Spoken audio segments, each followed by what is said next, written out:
This is the Stornex Be Legendary podcast. My name is Brady Cervantes. You all know me as Tatanka. Here, we're going to go around the room, introduce everybody. We got Loophole here, and we got Journal Mountain Hunting, who we're going to be doing a co-podcast today. That's right. That's right. So, Adam, go ahead. Adam Yonke, Editor-in-Chief, otherwise known as Yonkinov. Well, Editor-in-Chief, Journal Mountain Hunting.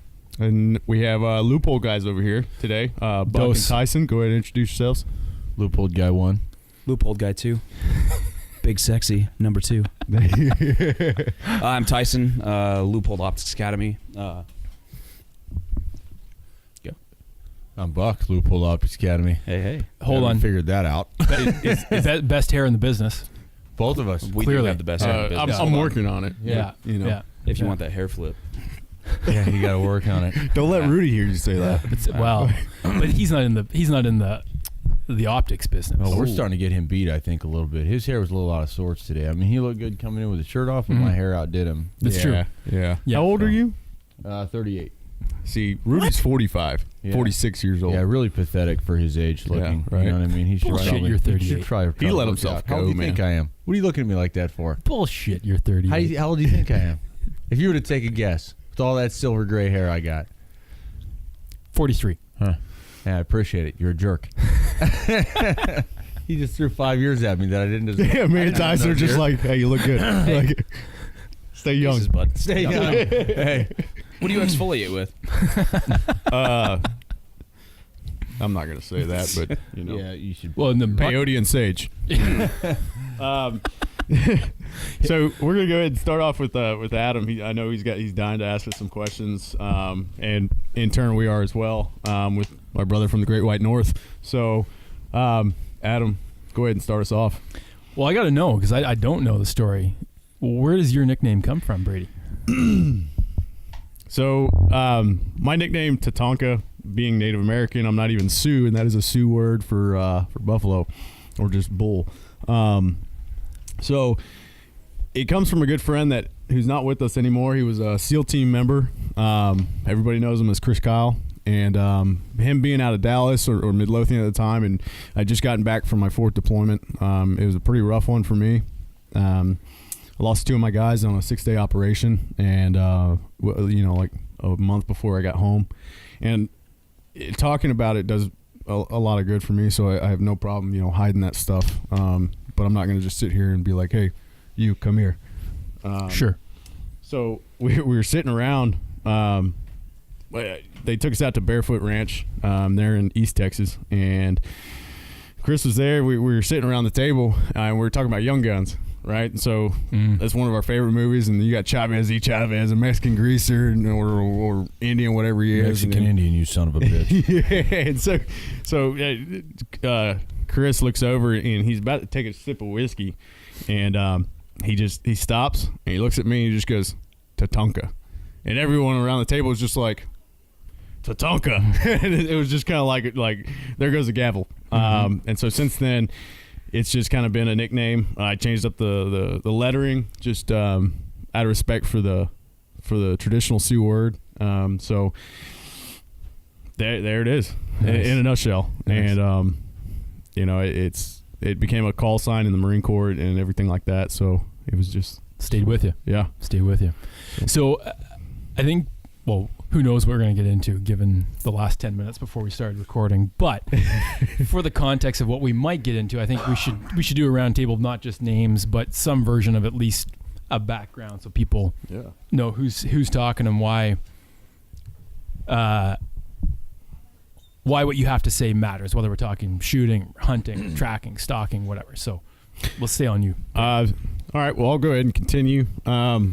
So I was in the Marine Corps for almost a decade, working with some really good units there, reconnaissance and surveillance, how to take really cool pictures and draw really good on a field sketch or something like that, nothing sexy. But growing up, I always kind of knew I wanted to go in the military. My father was a Vietnam-era Marine. And when I came along, and I think he was your age, Buck, at 43. So nobody likes you, bro. He would always instill. He had always instilled in me a sense of duty, to the land, to where you're from, growing up, that started as the Native American teachings and such like that. Respect the land, respect the animals, respect what all's here, because we all feed off each other. There's an energy that passes through it. Then once I got older and started learning that there was such things as war and everything like that, and my father, I remember the day my father showed me his dress blues, the old wool kind, those woolies. He went to San Diego in 1962, and he showed me his yearbook from it and everything. He showed me pictures of throughout his career. And I knew, I was like, man, I want to be like my dad. He's still my hero to this day. And he wasn't infantry or anything like that. He was air wing. I mean, I'm not taking anything against that. It's just not the career path I chose to go in the Marine Corps. So the one I chose to go with was, reconnaissance and surveillance. So, started out in infantry and then went through the ranks and indocs and assessment selections and you name it. And I really enjoyed the job that I had, and I got out in 14 and started my own company. And Chris got me into training. It's where I learned I just loved it. I didn't care if I could do it well. I just loved it, and it kind of turned into something that I could make money off of, and it turned into a living for a little bit. So it brought me to a point where I met Bert Soren, and so I met Bert at SHOT Show through our buddy Wes Whitlock, who's Rogue American Apparel, and he goes, "Is this Tatanka?" And I was like, this big bearded dude knows me. I didn't know him from Adam, but that was 2015, I think, and now we're here in Lexington, South Carolina, sitting here with you good folks for WinterStrong. We should probably actually cover that, but yeah, Buck, you're up. Name's Michael Butchleary. I go by Buck because my last name's just kind of a hard one to pronounce. And spell. What's that? And spell. And spell. I gotta check your email every time I send you an email. Like triple check it. Yeah. To make sure I get it right. Yeah. In fact, the B and the A is silent, and the R are the only three letters in my name that aren't doubled up. Everything else in my name is doubled up. My last name. It's 11 letters and 5 syllables. Adam, and a don't pain. feel bad. It's taken me about 10 years to get his name right. So, yeah. Yeah. It's a tough one. It's tough. Yeah, I joined actually the Army in the National Guard when I was 17 and spent 3 years there, and then switched over to active duty Marine Corps, and then spent 4 years in the Marine Corps. My first 2 years I was with the Boat Raider unit. I guess am I authorized to call ourselves the Raiders anymore, Tatanka? It'll raise some feathers. But yeah, like let's raise it. Whatever. I was in a boat company. I believe they used to call the Riverines or whatnot. I don't know. I was doing amphibious operations. I was a boat company. I was an assault climber in a boat company, and then from there went and ran the pool at Horno for a while, and then took the stay-in dock, and then became a scout in his sniper platoon. Spent 2 years working in a state platoon, but I never went to Scout Sniper School. The op tempo in 04 kicked up Fallujah pretty hard, and so we just kind of went and just did the work, and came home, got out, and got really frustrated that I didn't go to sniper school. But after that, I ended up getting married and had a kiddo and wasn't ready to go active duty. They didn't know that life. And so went back into the Army, into the National Guard, and went through the Army sniper program, and then a couple years later got a phone call back and finished out my career teaching sniper school for the Army down at the Fort Chaffee Schoolhouse. And then through that, built a relationship with Leupold. And then when I got out of the Army entirely, they asked me to come on. What optic were y'all running at that time? Real quick. Well, I still had an M3 Alpha fixed 10 power, and it was funny because in the Marine Corps, I had a Unerdal fixed 10 on my scope, and I got to the Army, and I was like, man, I hope I got a variable power here, and they issued me this M24, the fixed 10, and I was like, man, really? So, I mean, the M110s were Mark 11. I ran a Mark 11. So that had a 3.5 to 10. Yeah. And I don't know if did you guys have that, or did you have a Schmidt on there? We had Schmidts. Yeah. So the Unerdals had just gotten phased out. My first point was in 06 and 7 time to Ramadi. So, baby, what are you, 23? I'm 30. I'm 43, so you're like 23. Yeah. I mean, if we're really fudging stuff. And that math works. Like, he looks that age, you look 43 for sure. I mean, you mean like I can't even think of a word. I was going to try and talk myself up there. It wasn't. It went nowhere. I hit a wall. Distinguishes. What distinct? That's what right. you meant. That's yeah. What I like to tell people is I'm like with all the gray hair. I'm just like George Clooney without the money, the looks, and the personality. Aside from that, we're identical. But so yeah, I went back in, finished my career teaching the Army or teaching school in the Army, and then. Yeah, through a weird kind of chain of goofy events, ended up connecting with some people at Loopold, and then, they had called me like out of the blue. I get a phone call, and they said that, hey, we want to build a training division. We'd like you to apply for the job and come on and build this training division. So I did that 4.5 years ago. And in fact, Tyson helped me with my first ever all civilian course that I taught there before he ever worked at Loopold. I just called him and I was like, hey, dude, I need an adjunct like right now. Like, I need your ass in Madras right now. And so he was like, okay, I'm on the way. And he came out. And then later he ended up working at Loopold too, which is great because we've been working together for probably 3 years now doing the Optics Academy stuff. But I think we kind of took a left or a right turn with it pretty hard because I believe that what ended up happening was a lot of the higher ups at Loopold brought me on to build a training division so that I could school up all of our dealers and distributors on optics knowledge to sell better. And I was like, well, you really can't teach people about tires without them being mounted to a vehicle, right? So I'm going to build a firearms training academy. Mm-hmm. And they were like, well, yeah, we're not a firearms training academy company. I was like, okay, let's go this way anyway, and then I'll ask for forgiveness later. And then it turned out being like incredibly successful. Like the response was like overwhelmingly positive. In fact, I think that we have another adjunct instructor right now, Robbie, but between Tyson, Robbie, and I teaching these classes, I'd have to double check, but I believe that we're the only product on Loopold, if you look at our training as a product, that has 100% 5 out of 5 stars, highly recommend as far as the feedback goes. And it's been neat. And then once people saw the response that people had to the training academy and the way we went about it, people just the higher ups in Loopold, I mean, were like, just go with it. With it. And so we took it within about a year and a half. We took it international, hit Canada, hit South Africa. We're supposed to do a couple other countries last year, and this year those ended up, dates didn't work out, but that'll keep going. So it's gonna maintain as an international organization. But I recently have moved over to military business development. And in doing that, I was able to take the training side with me, but only for military law enforcement. And thank God, Tyson was there, and he came in and just took right over the academy, which is like this most seamless transition ever because we've been doing it side by side. Well, him and Robbie and myself have been doing it, all three of us side by side for the last 3 years. And that didn't even feel like a move to you, did it? Well, it's a little bit of a move. A little bit? It's the direction's a little bit different, but the goal is the same. First a little bit about me. I was basically just grew up hunting, fishing, just being an Oregon outdoor kid, and just had a love for it. I joined the military in 2003. I joined the Navy, and I was a Navy corpsman. Stationed Greenside, I was a 2nd Marine Division corpsman. A couple deployments with them. Yep. So basically, out of pure belligerency, though. I want you to know that. Oh, yeah, for sure. Docs are belligerent as fuck. Yeah.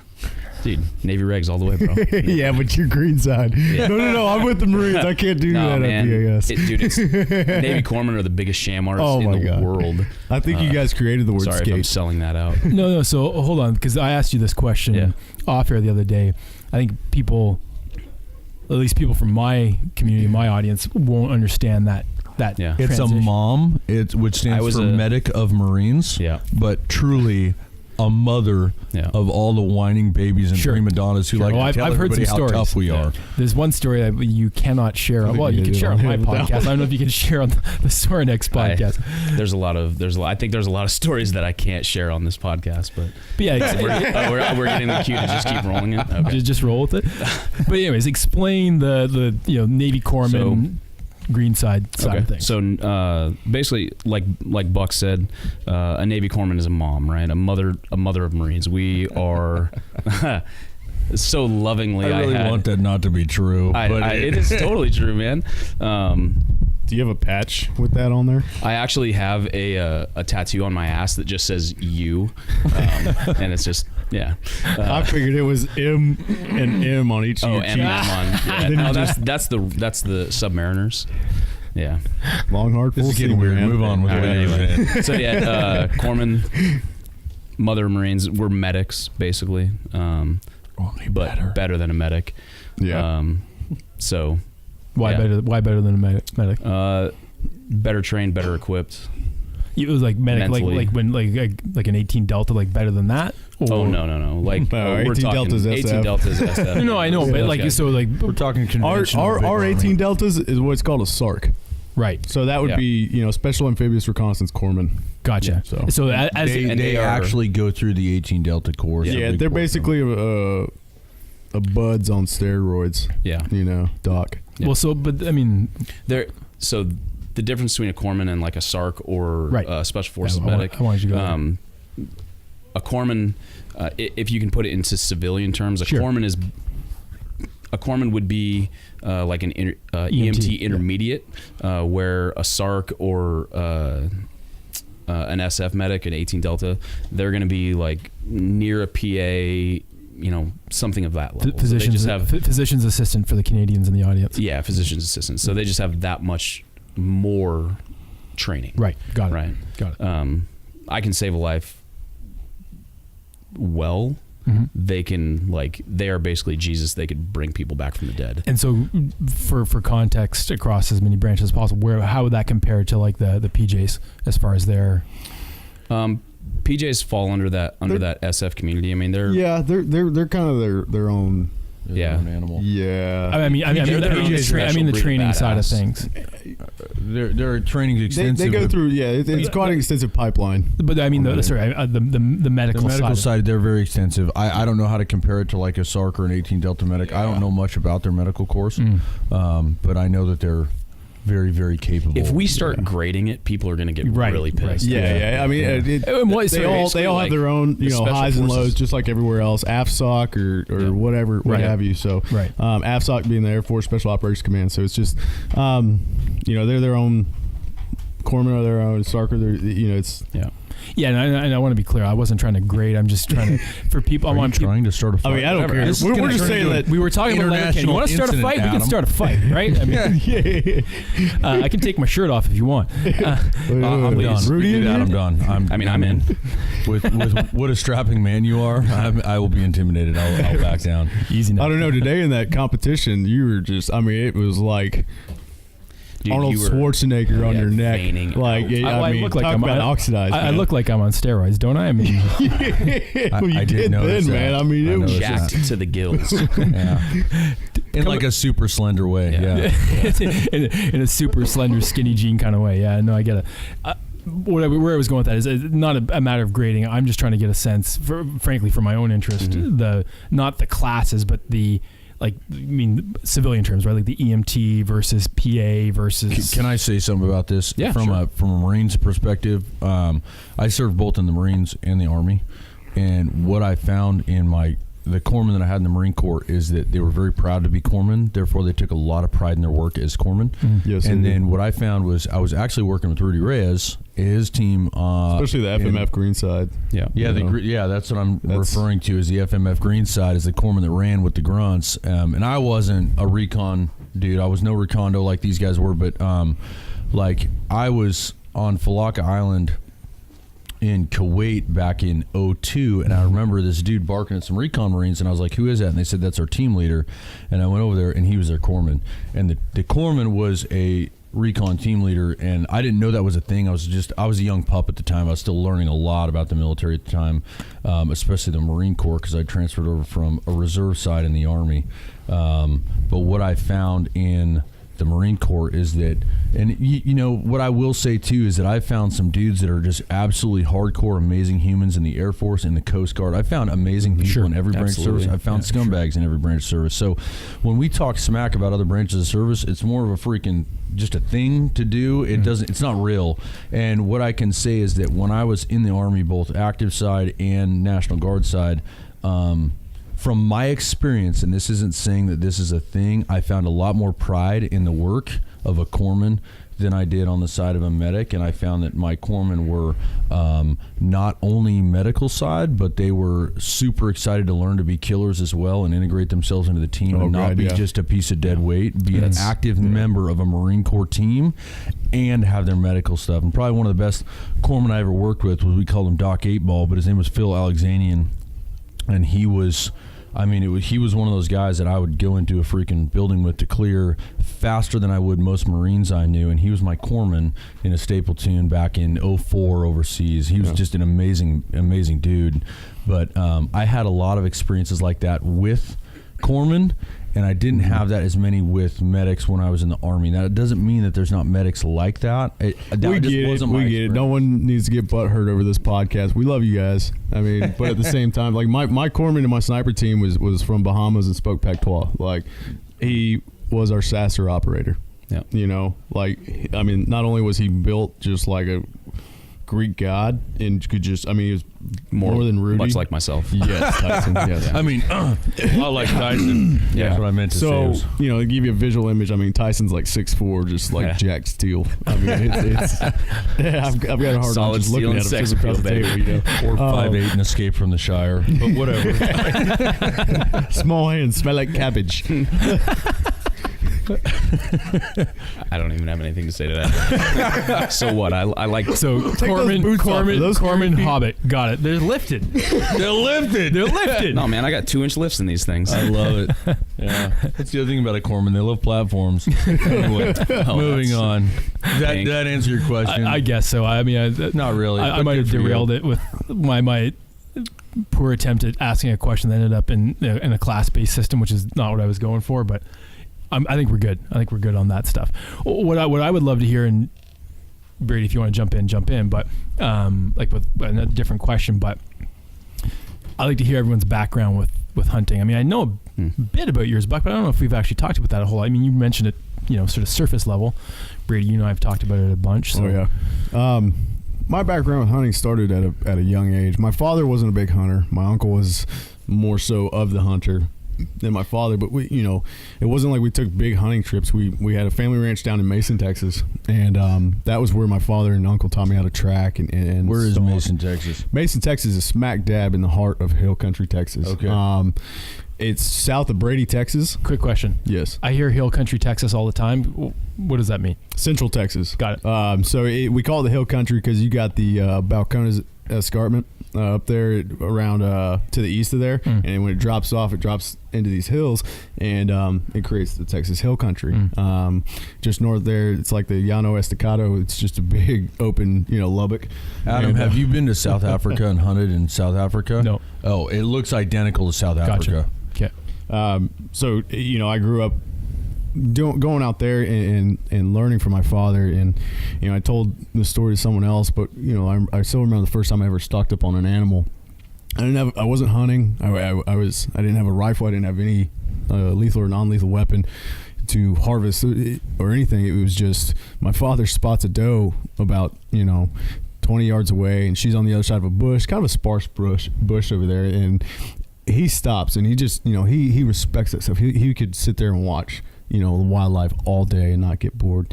And so being 9 years old, I step up and I start walking, you know, outside foot and doing all that my dad taught me, because I get to use that. You know, my hero just taught me how to do that.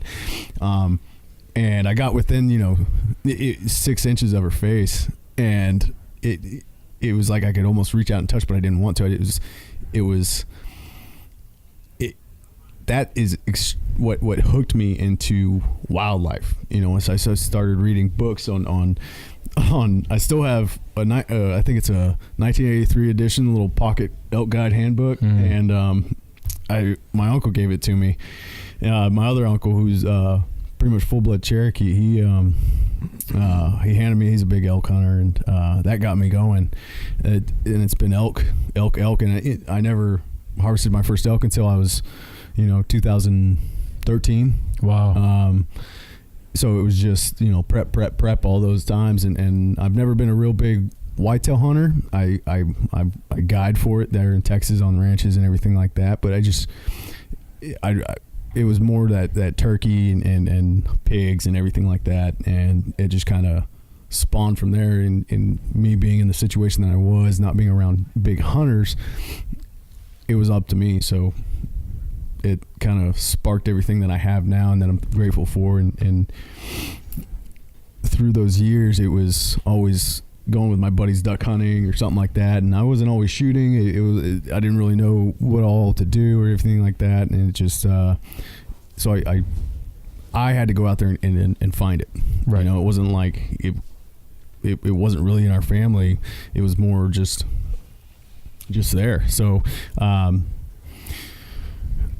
went into the Marine Corps for a while, and went in as a sniper and everything like that, and did quite a few deployments multiple to Iraq, multiple to Afghanistan, and through that improved my on top of my skills.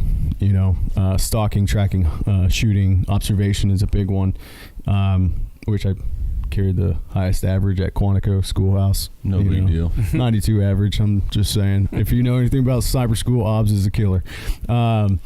So that on top of everything that I already had led me to Colorado for archery bull hunt. So I did that, and I remember telling you this story the other day of my first time kind of guiding, you know. So I had gotten my bull, and there was a doctor that I didn't know. He just came out. He was my buddy's friend, and he wanted to just get a cow. He had a cow tag, and his boy had asked him. He was like, "Dad, I want you to go get a cow tag or an elk this year. It'd be really cool if you got one." And my buddy had just built a rifle with up there, and so we took that out, and I was like, "If we see one, you know, we're probably gonna snag it." And he's like, "Okay." And so we get out, start walking, and so they see this bull pushing a couple cows, and this bull's probably around, like, I think it was about 183, 186 area, and I grabbed that 223, and I sighted that rifle in, you know, so I know where and what it's going to hit, and I set him up on a log, and he took one shot, you know, waited for her front leg to kind of move forward, and she just kind of stood there for a second and just dropped. And this is the kid, right? No, this is the father. So the kid, his kid wasn't there. He was just like, "Hey, Dad, I want you to go get an elk this year. It'd be really cool." And so that being there and helping him achieve his goal through knowledge that I have and spreading that, it was so much more than me getting that Colorado bull that day prior. Sure, yeah. I mean, it was still great to harvest my first bull, but at the same time, to see this guy that had never really been a big hunter, he was a doctor. He played college football, then became a doctor. And, I mean, he just, like, got real emotional. As soon as we walked over there, he just kept saying, you know, "This is for my boy. This is for my boy." And he just kept looking at me, and like, he, like, grabbed me by the shoulders. I thought he was going to kiss me, and he was just like, "Thank you. Thank you." And since then, I started working and learning how to be a guide and everything like that, and just what it takes and the hours. And it just so you know, up in Montana working on that. And my mom's from Montana, so that's why I have those connections in Montana. And then one thing led to another, and took bird out on an elk hunt a few years back, and we snagged one bow area, and I mean, it's been elk, and I worked on a whitetail ranch here in Texas for a couple years, managing cows and the operation there, and so just being out there and being around them and watching them, you know, every time you go out and count deer on this private ranch, you learn something new every time you watch these animals, and it's not necessarily that I get to go out and kill or you know, post all this stuff of look what I got. It's that I get to be involved in the energy that moves through this world. You know, people talk about the circle of life, and but I think 80% of them don't really understand it. They just say it because they heard it. Absolutely. When you can be directly involved in that energy, you know, in Lipan Apache culture, we believe in the spirit that moves within all things, you know, and so that there in itself is just kind of embedded in my soul, to be one with that. Wow. And so that's, you know, anything outdoors or half the time that I'm out hunting, I forget that I'm out there to hunt, and I just sit there and watch, or call and just see if I can talk to them or just test myself.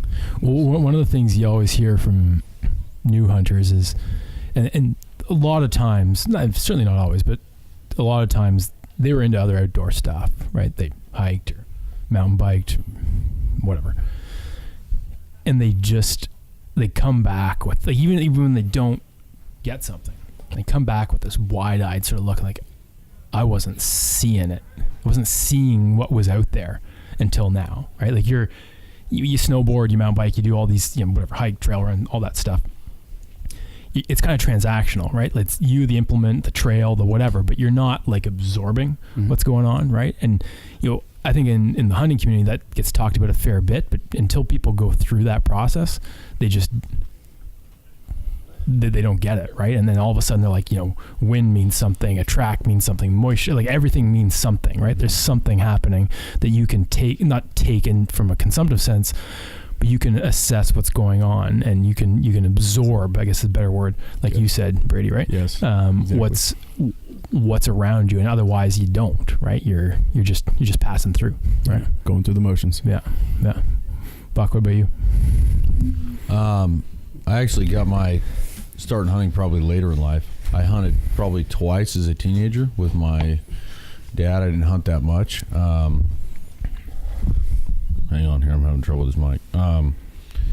But had a major desire for it as a boy, as a teenager. I wanted to very, very much get into hunting and do that. And then, at age 17, I went to the military, went to college, and was just busy, and then took off to the Marine Corps active duty down there. And then, if you like think about having a gun in California outside of the military, like you're arrested and tried for treason for the People's Republic of California. So I didn't pursue it in California, and I also didn't know that there was really good hunting in Northern California, and that's a different state. Oh yeah.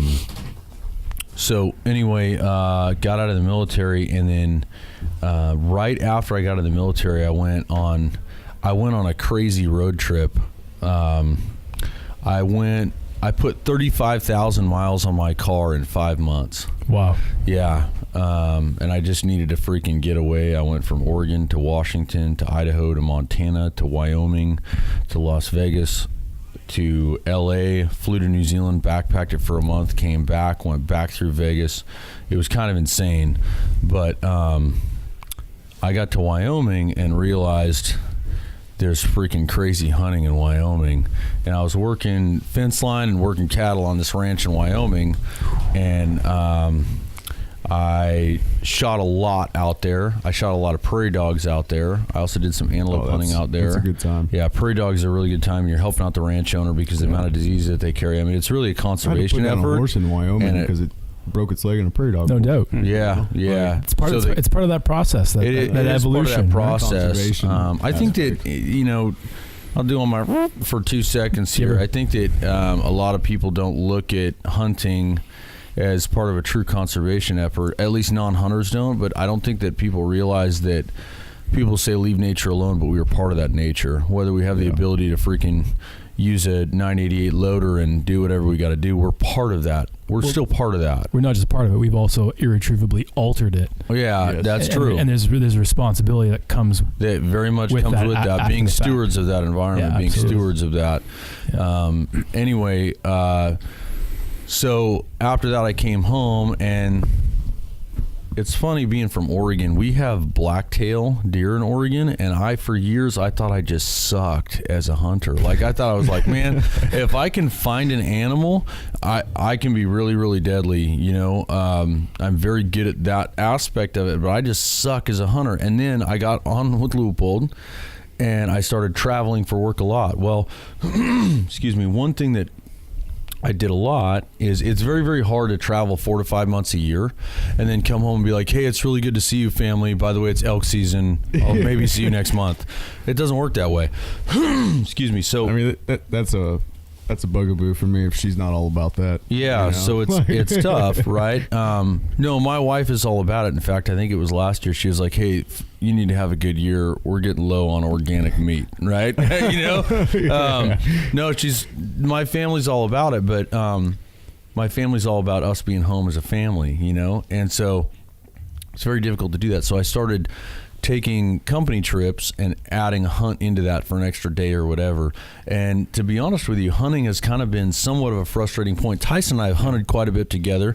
We, about every 18 months, we go on this crazy 22 kick, and about every 3 to 4 years, we get on a weird bow kick, and neither of us are freaking really serious archers. But anyway, I found that I didn't suck as a hunter. Oregon black-tailed deer are some of the hardest species on planet Earth to hunt, and I didn't know don't that. even exist. Yeah, they actually don't. Yeah, we just hunt them every year, and it was actually funny. I went to man, you're really not close to being wrong. I mean, you're close to not being wrong, but I went to South Africa. It was really funny. I had to go down there. I road tripped South Africa for 3 weeks, training all of our dealers and distributors down there, and I'm in Africa, so I'm like, well, I'm going to square away a hunt while I'm down here, and then our international sales team was like, you need to hunt, and we're going to front load this hunt. Ooh. That way when you speak to all these guides, you're educated on what they do. Yeah. And I was like, man, if I have to, I suppose. What a position to be in, man. Yeah. And you call that work. What's that? Let's just be clear. I was on the clock, Adam, whatever. You call this work, yeah. Anyway. Got it. Yeah. So I was hunting down there, and I really wanted a blue wildebeest because they're just freaking mean and ugly looking things, and I'm like, dude, those things are badass. My wife said, oh, if you're going to hunt in Africa, I want a zebra rug. And I was like, well, okay, I've never thought to kill a horse, but I'm in, whatever. So I got over there, and they said, yeah, those zebras can be actually kind of terrorists on the property and stuff. We need to cull some and manage the population here. So I was like, yeah, I'm totally in. So we were going after these wildebeests, and wildebeests have an insane sense of smell.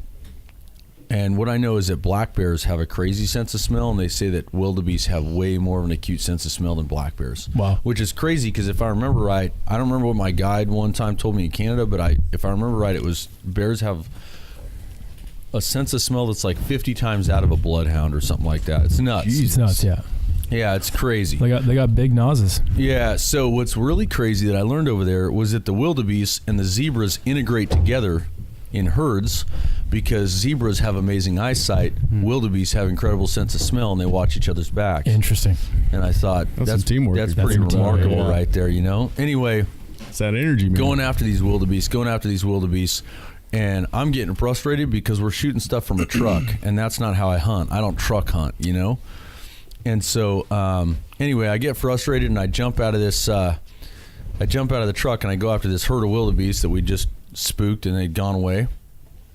And the guide's like, hey, you can't get out of the truck. And I was like, I paid for the hunt, I can do whatever I want, So I jump out of the truck and I take off up this mountain. Well, about a mile up this hill, I find this herd of wildebeest, and I'm getting ready to pick out the bull I want, and all of a sudden the guide's behind me telling me how to set up, and his noise spooked the wildebeest again, and they're gone. And we're walking back to the truck, and he goes, hey, man, I'm really sorry. This has got to be some of the hardest hunting you've ever done. And I had to have a look on my face because he goes, hey, what's that look for? And I was like, brother, you want hard hunting? Come to Oregon and buy a General Western deer tag. And we will freaking literally put in anywhere from 6 to 14 miles a day on some of the toughest terrain you've ever seen. Bust, and we brush, might and see suffer. Yeah, and you might see a deer, right? And when you see that one deer, you better hope it's legal and forked. And he goes, you guys do that? And I sat there for a minute. I was like, yeah, like every year for some reason we continue. So anyway, I thought I was like the worst hunter on planet Earth. And then I started going to these other states and traveling for work and doing hunting, and I was successful everywhere I went except for coastal range blacktail. And then I started talking to some really veteran hunters, and they were like, dude, it is so tough. Mm-hmm. And we might harvest a deer every 4 to 5 years. You know what I mean? If you don't have private property, you're hunting public land out in Oregon, it is the toughest hunting you'll ever do for blacktail. That made me feel a lot better. Anyway, just like every real boy out there, it's like crack. You get addicted to it. But when I said it's a frustration, I've hunted Canada, Africa, New Zealand, states all over the country, but at the end of the day, I really just want to master home. I just really want to go home and master blacktail and elk. And we have Roosevelt, and we have Rocky Mountain elk. And if you get on the coastal range, they've got smaller horns and bigger bodies. So if you're a meat hunter, coastal range Oregon's amazing. If you are looking for trophies, which I'm not a trophy hunter, I'm a meat hunter. If horns come with it, that's great. You got to go to Eastern Oregon. Yeah. And anyway, we have an amazing place to hunt in Oregon. And I feel like even though I've been hunting and been really successful over the last 4 years, I feel like I'm just dipping my toe into hunting. And I've shot a lot of stuff. I mean, I've shot a ton of stuff in, like I said, a bunch of states and a bunch of countries, but I feel like I'm just getting into it now. Yeah. Honestly. Yeah. Well, with the blacktail side of things, why do you think I mostly hunt mountains above tree line? It's way easier, man. Way easier. Yeah. Just got to get up there. Then it gets easy. And that's the thing. Like we were having a conversation the other night about static hunters versus mobile hunters. Yeah. Or for spot and stock or in a blind, and that's the thing about it. So we respect the fact that, hey, some of y'all, that's the way you grew up, that's where you were taught, but then you have the aspect of just people who are lazy, and they're like, oh man, no, I didn't see anything, that hunt sucked. It's like, there's never a hunt that sucks, in my mind. But getting up you're there, walking around the woods with a rifle all day, like you're doing real boy stuff. Sucks? You know what I mean? You're going out to be Huckleberry Finn for a day, and you're not in the office. You're good. Yeah. I agree with that. Yeah. So one of the things, like on the what hunt sucks, as most of you guys I think know, I just was in Tajikistan back in September, and people there, the only meat they get is like sheep and goat. Yeah. Right. They legally cannot. I mean, they can hunt ibex and Marco Polo and those sort of things, but it's poaching. That happens, but they don't get that stuff on a regular basis, right? So I think it's really easy to forget the advantages and the opportunities we have, right? Like, sort of first world problems, right? But the worst day in the woods or in the mountains chasing whatever is a lot better than most people have it going. Yep, still a pretty good day. 100%. Absolutely. Right. Yeah. You have to be able to take something away, but getting there, it takes respect for the land, for the animal. Yep. That if you end up eating a tag or whatnot, you have to be able to have that maturity about yourself to learn something every time you go out. Well, there's no doubt, like, I've had some easy hunts where, we got something on the first or second or however many days in, but early in the hunt, you don't learn as much from those as you do from the ones that you're not successful on, right? Absolutely. Yeah. So I mean, I kind of got my start, like I said, I got my start with my grandpa, and again, joined the service. I was out of it for a long time, and what I'm going to say is pretty redundant what we've been hearing so far. When I got out of the service, I mean, it's like I said earlier, 3 snipers and a Canadian walk into a bar, right? We're all going to have about the same story. About the same story, yeah.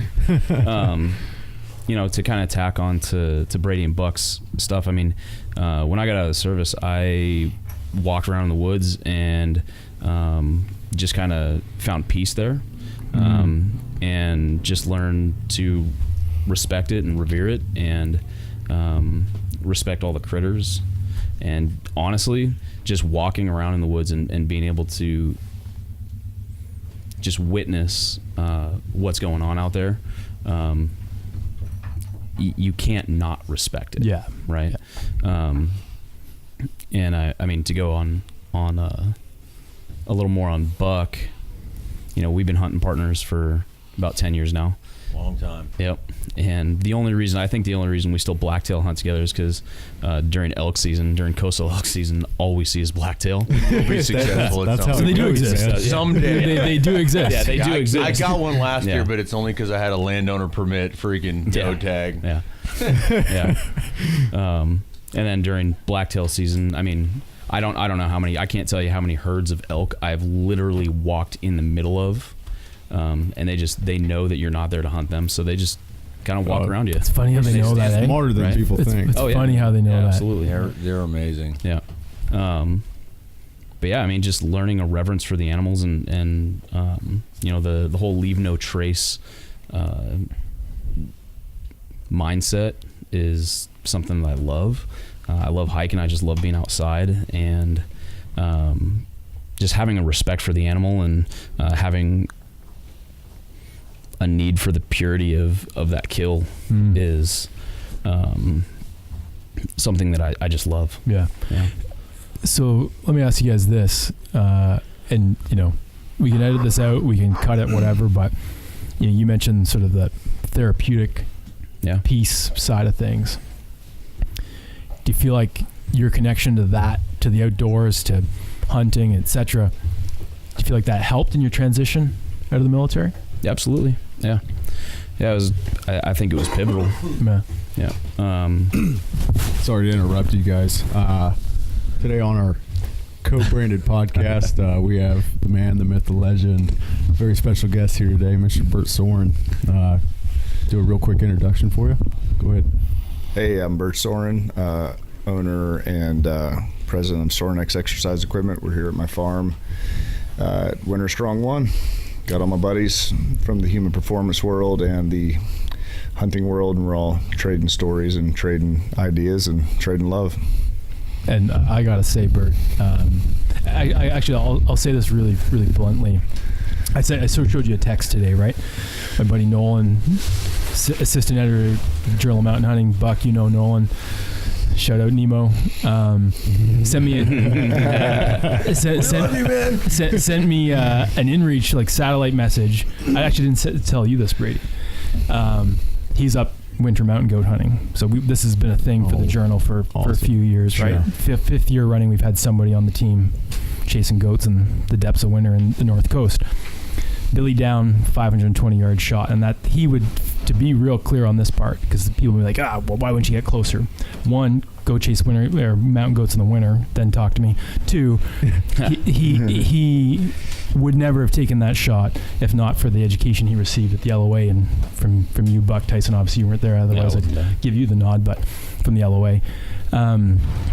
Also, Kalen Wojcik from Kalinsky Consulting, throw that out there. He was a big part of that training. Kalen and I did that training together, and he was very, very beneficial in that training. Yeah, absolutely. Kalen Wojcik is awesome dude. Can't say enough good things. And we're going to come back to Kalen, because I got a question for you guys that Kalen and I were talking about recently. I'd love to hear your input. But where I was going with that is, I'm going to admit there was some irony to me where I got my boys going winter mountain goat hunting, and I'm coming down to South Carolina to do WinterStrong and talk about like hunting, tactical fitness all together. And it was, beyond worth it. We've had some weather today that I think is really interesting from the standpoint of training and apparel and gear and that sort of stuff that's really added to it. But above all that stuff, Bert, like, this is a special event, number one. I was going to pull you aside last night, but you were, doing the thing, working the crowd. Running for mayor. Yeah, running for mayor. Exactly. I'm sure you hear this a lot, but the culture that you've built around this company is, I've never seen anything like it, man. Honestly. Thank you. Yeah, it's really special. And I appreciate you guys taking all the time. You're coming from, what took you 36 hours to get here. Yeah. Brady driving. drove from Texas, and Mike and Buck come all the way from Oregon, then you came from California. Like, you had BCO, they came from Arizona. You had the Rivets that came from Alberta, Windsor, Ontario, Windsor, Ontario. All crazy. But it's crazy. You have all these people that are passionate about either the human performance world or the outdoors world, or what we're trying to create is both. Yeah. We're trying to create people that are passionate for both, and the ones that have maybe the prowess or the the deep dive into one specific genre that we've spoken of, being able to help the other guys or girls.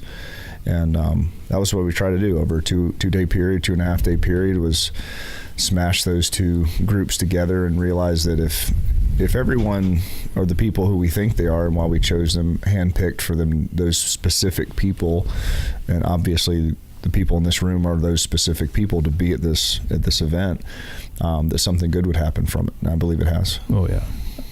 I was reading a book on the flight, mini flights down, called Legacy. It's about the All Blacks, the New Zealand national rugby team. And it's an interesting book because, and I'm not done, I'll finish on the way home, but it's an interesting book because it's taking, what was from the depths of a very poor performance, especially for a country that takes rugby as seriously as New Zealand, to their rise to a World Cup victory.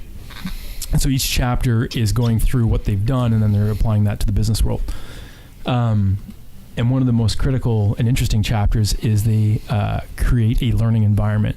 Leaders create other leaders, right? Right. And that's what you've done here with thanks. SORNAX, man. It's Can I jump in on that from an outsider's perspective really quick? Tyson and I came in here like 5 months ago to do a precision rifle course. And 2 SHOT shows ago, you introduced me to Brandon Lilly. And it's funny because I have a wife who's got a degree in psychology, so we talk about the psychology of people all the time. And one thing that has become a constant in the psychology world is that neck and face tattoos symbolize something, right, about where someone is. And my wife and I came to your party and met Brandon Lilly, and she was like, that man is an amazing man. And she's like, and I misjudged him within 2 minutes, and I had to reassess my evaluation of him, and he's an incredible human being.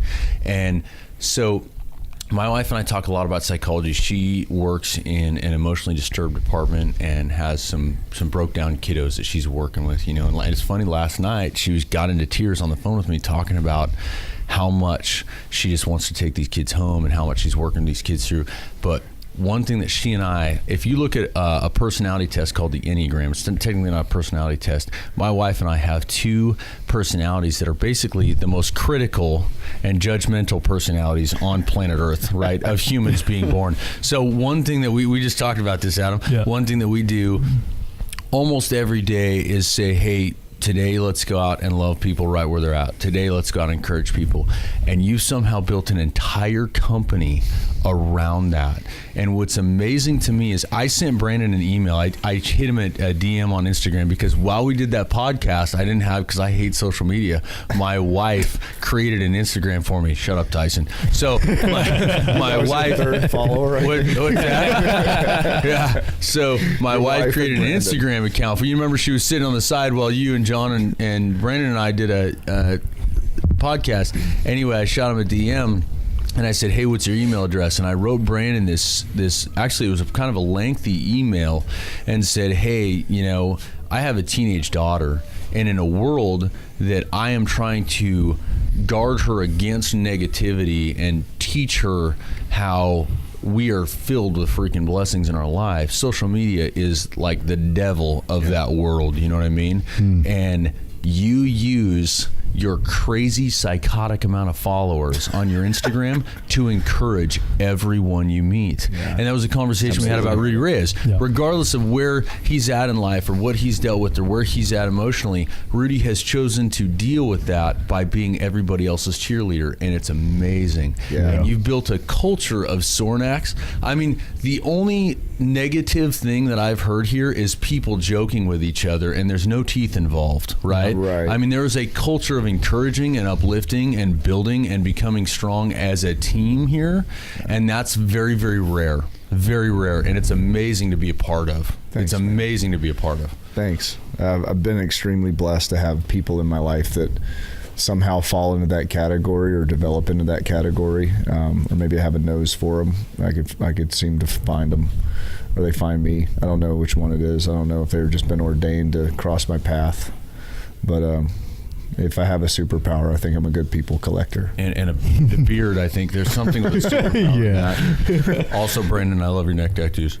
Brandon's neck tattoos it's weird too, because I don't even see them anymore. Like I just see Brandon, I see his eyes, point. right? That's a great I watch point. his eyes. It's totally irrelevant. You're 100% right. But then you look over and you're like, oh, that is a terrifying son of a beast. Like that is a giant rhino Talk to of him a for man. 3 minutes and he'll give you a hug. Yeah, a giant rhino of a man that has neck tattoos and you know, and you're just like, oh my, that is the epitome of who you don't want to meet in a dark alley. But, you know, my kids light up, and it's funny because they don't see the tattoos or don't see any of the other stuff. They see his spirit, and they see his love, and they see the look in his eyes when they see them, and they're like, Mr. Brandon's here, you know, and they run over and give him big hugs and kisses, and he loves on them. And, you know, I mean, those are the people that I want in my life, and I want around me because they make me better, and I want around my family. And thankfully I've been able to find a tribe of those people, and you guys are sitting in the room and definitely a part of that tribe. And I thank you guys for living up to, you know, who you say you are, and what, you know, maybe who I thought you were, and you've been that and more. And thank you. Thank you. I think something that Tyson and I were meeting Johnny Dugan and Giacomonis that were paired up together at the. Those are the oddest couple ever, but amazing people. Amazing. Well, the funny thing was, the two guys that showed up today. Dude, no, Giacomonis didn't show up. Johnny was here, but what the neat thing that Tyson and I actually talked about for weeks after we left here was that those are the two of the most like unsuspecting people that would be standing side by side and working together. And talking to the crew that we saw at Sornex, like, you guys just chose to go, yeah, that guy's awesome. Yeah, that guy's awesome. Yeah, that guy's awesome. And they're so ridiculously different. And all anybody saw was the good in them and wanted to freaking build and grow. You know what I mean? Not just awesome, but legendary. Right. Legendary. You know? Yeah, those guys, and we have a lot of those guys somehow that are ones you just would look at and you go, I don't know, but you know, on the outside, right? You know, this or that or appearance or whatever, and then you dig in a little bit. And I guess that's maybe the hunter in me that wants to hunt for those qualities. Yeah. And you find those qualities. It's like finding a trophy buck. You're like, hey, I'm hunting and I'm culling relationships until I go, yeah, that's one. That's one right there. That's a trophy relationship, and it doesn't have to mean anything of their followers or how cool they are or what money they make. It doesn't, but you just go, that's a person I want in my life at some level for a long time. I don't know if that's a friend or a workout partner or a hunting partner or an employer or an employee or whatever it is, but yeah. And it's kind of funny because that's when I first started dating my wife, Leslie. So we went on a blind date, strangely enough, and we weren't really that into each other. We're like, hey, you're cool. Oh, you like Led Zeppelin too? Yeah, I think the Simpsons are great. And we had sushi, and we're like, hey, that was awesome. And we talked for a while, and it was like, all right, later, like side hug kind of deal.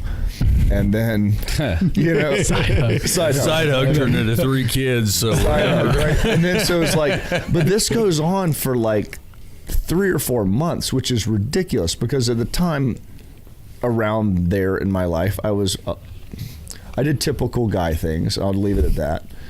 So, but there was never that attempt for that. It was just like, oh, she's cool. And then we'd go out, and then like 11 days later or so, I'd call her like, hey, you want to go out for dinner again? I don't know why. You're cool. And my buddy actually asked me at one point, he was like, hey, is she like your girlfriend? I'm like, no, but she's like someone I would want in my life for like a really long time. And then I didn't think anything else of it. And like a month later, head over heels fell in love with her. And within 6 months we were engaged. Within 6 more months after that, you know, we were married. A year later we had our kids, and she gets better and better and better every day. But the thing was, I think when you hit that point where regardless of what title you want to put on someone and define your relationship, is it a person that you want to be in your life at some level for a really long time, or that you want to dig deeper with and go down that rabbit hole and find out what they're about? And if not, I kind of hate to say it, count me out. Yeah. Because I don't have enough time to deal. Sounds elitist. No, hold on. I'm just going to say it. I don't have enough time for mediocre and bullshit relationships or bullshit anything if they're not going to bear fruit for both parties. And that doesn't mean money, that doesn't mean power, that doesn't mean prowess. It means, are we going to get into something that's real?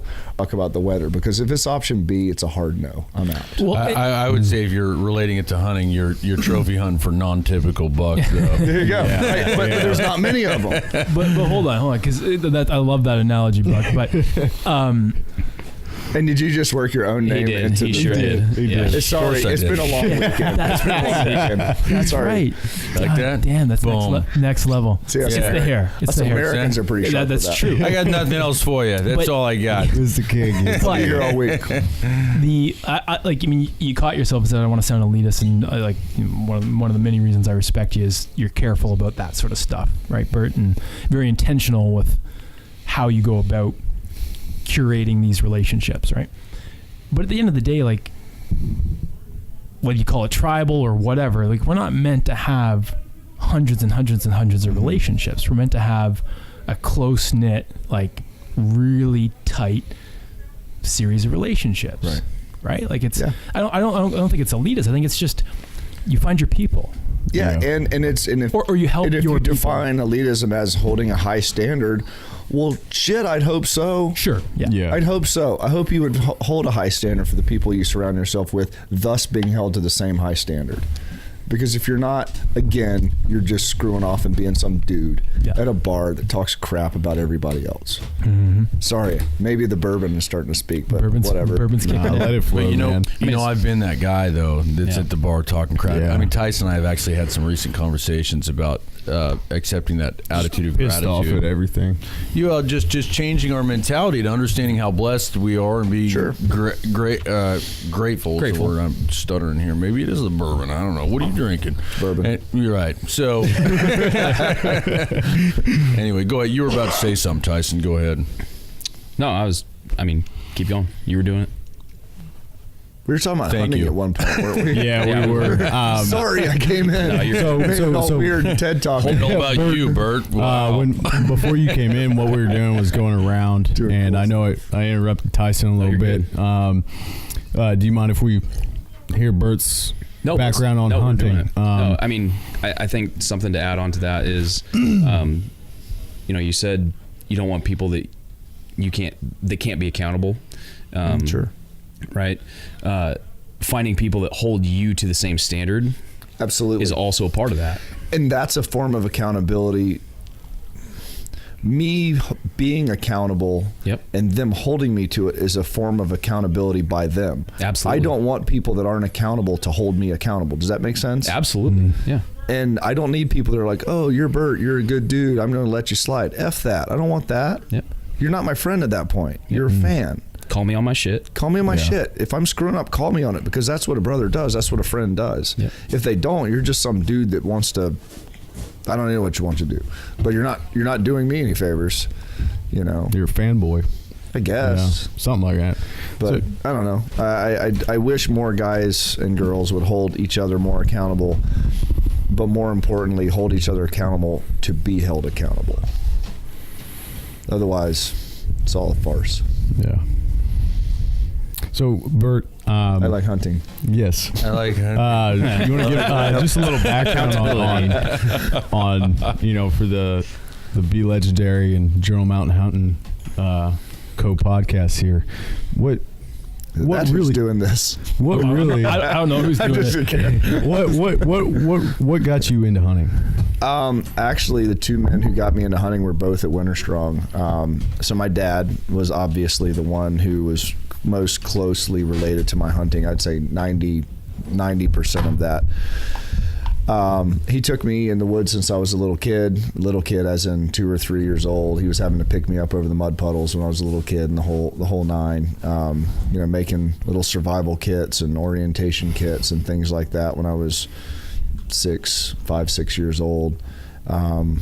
I saw your dad still doing that with Ezra. He's still your doing son. that with Ezra. Yeah, his grandson. So it's kind of funny. Ezra chopped down his first tree the other. He just turned 7, and sawed down another tree. And he was using a flint and steel this week, learning how to start a fire. Which He are all made things. fires everywhere, by the way. After that, he was building. It was awesome. And I remember Tyson and I looked at each other. Tyson's like, "Real boy doing real boy stuff. Just doing carry real boy, on, yeah. dude." It was awesome. Don't leave any Tinder suits around him, right? No, Tinder Tinder suits. suits. Yes, That's we happening. We all right, gotta so work this on is aware on this. But one. go ahead, Sponsored. Bert. Finish up what Yeah. you're saying. That's right. 'cause That's Yeah, going to be so- a We'll hit the sideline sponsorships comment. later. Yeah, we'll get Our started. business has been started at Oh, perfect. WinterStrong. Well, just I so guess you're We bought the aware. domain name. And Yeah, we actually already bought bought the domain name. So anyway, Well, thankfully. yeah. So yeah, Dad got me started on it, and he was always a big gun buff, and he actually got me shooting archery when I was a kid as well, and throwing knives and any kind of pointy projectiles. That's just kind of always what I've been into. It's kind of funny. Spears. What's that? Spears. Spears, yeah, spears, absolutely one of the pointy projectiles. So it's strangely, side note, so at one point in my life, the things I wanted to be in life are pretty limited. So at one point I wanted to be a Viking when I was a kid. And Nothing wrong with that. You've achieved the look. And you actually. Well, that was a strange thing, and I was like, and if you ask me why, I was like, they wear cool hats, they have big beards and muscles, and they're big and scary. Neat. I've somewhat achieved. Yeah, I'm in. I'm No, on you board. are all of those things. Box So check. and then I wanted to be a ninja because everyone in the 80s wanted to be a ninja. And then I'm like, well, what do ninjas do? I don't know. They sneak around and kill stuff. Perfect. Sign me up for that too. And then I want to be a football player based That was on, in your 20s that you wanted to be a ninja? well, 30s. Look, he still wants to be a ninja. 5 through 42. Got it. 42. And then at one point I wanted to be a football player solely because they had a football team called the Vikings. Strangely enough, All circles back. we built the Vikings weight room this year. That's so I was able to. fantastic. Awesome. And then I wanted to be a professional skateboarder, and I guess most mid-life crisis people buy like Corvettes, and I bought a skateboard and just ollied in my gym. But anyway, Very responsible. so yeah, it's weird. I'm just Extremely. weird. So pretty much I've achieved everything that I wanted to do when I was 7. You're a ninja? Ish. Okay. I got a sweet mask. Rad. So anyway, got into hunting and all that, and that was kind of what I was. And I go, well, all the stuff that I do now. I was like, well, it's all the stuff I've always done, and I'm always interested in it. So he got me into hunting, and then a guy named Wesley Crisp. Speaking of legendary, Was you know legendary. Joe, yeah, dude. yeah. Whoa. He's Amazing. He's a social and national treasure. So Social Wesley, and national treasure. so, Yeah. Prove me absolutely. wrong. No. I know 100%. Yeah. Dude at the desk. to the chagrin of every snapping turtle that's ever lived. Absolutely. You're not wrong. Someone's You gonna can't make a do meme of that. it. Yeah. so Also a fossil. yes. So Wesley and Pops met in I think 1968, and when they were in college, and my dad was crazy enough where he had a plaster cast back in the days that went from his toe to his hip, where he wrecked his motorcycle that actually kept him out of Vietnam. He smashed into a car with his motorcycle, got drug under the car. That's another story. But so he met Wesley, and they were in a swamp hunting, and my dad was like slogging through the swamp with his hip cast, and Wesley's like, He went hunting with his cast on. yeah, he's Good like, for wow, him. you're as crazy as I am. Wow. And so they met each other. They began hunting, but my dad was from Jersey, who they didn't get a lot of hunting opportunity at the time. So this basically redneck guy from deep south, Wesley, who was like more dangerous than smallpox, took my dad under his wing when they were both in their early 20s. And kind of taught him the ropes, and then so I ended up getting some of that boiled down backwoods knowledge of the old and difficult but effective way to do things. And then of course through my hunting career, Wesley would come and teach me things, and still I could listen to that guy. Watching any him day. with that turtle, that snapping yeah. turtle. Oh my! Oh. That was. It was Like- efficient. I was floored. Oh my! Very efficient. Yes. Yeah. But I was floored. Extremely. Yeah. Yeah, I did not expect any of that. that was like from the that was knockout. abrupt. These are some of the things that are going on at WinterStrong here that just amaze the crap out of me. I'd never seen anybody do that with a snapping turtle. Let's on that note, Brady. Let's talk about WinterStrong. Sure. Because I mean, So boring though. We're not really doing much. no. Not many activities. Well, and I should add that you keep referring to the room. I mean, this is a room technically, but this is probably the most badass room. Right? I've certainly done a podcast in, right? The Trapper Cabin, Yeah, the guys did a really good job. I mean, this is, I guess, probably 100, 150, I don't know, old as crap log cabin-ish. And so I don't know if anyone ever actually lived here, but it was a shed of some sort. So my guys cleaned it out a couple months ago and did some various accoutrement in here and made it extremely livable for at least podcasts. So I hope the mics are thinking that. I hope the mics are thinking that. Okay. Yeah. What is going on out So there? there's that. On that note, what is WinterStrong? Island. The listeners are gonna be like, what just outside. happened? Because everything went quiet and then we just burst into laughter. So the turtle was the other night. We had some other stuff going on Right. tonight, right?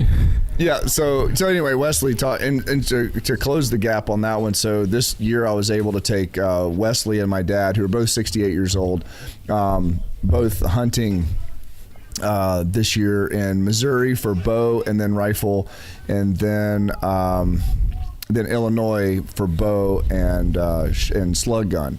And so we were able to do like a 2-week in the Midwest, just rock and rolling after whitetails. So I was able to take my 2 mentors and hunting heroes with, all 3 of us lived out of my truck basically for a 2-week period of time. And did I have the time to do it? Absolutely not. But you don't have the time not to do It's time you won't get back, right? Yeah, and so I'm just feel extremely blessed that I got to go.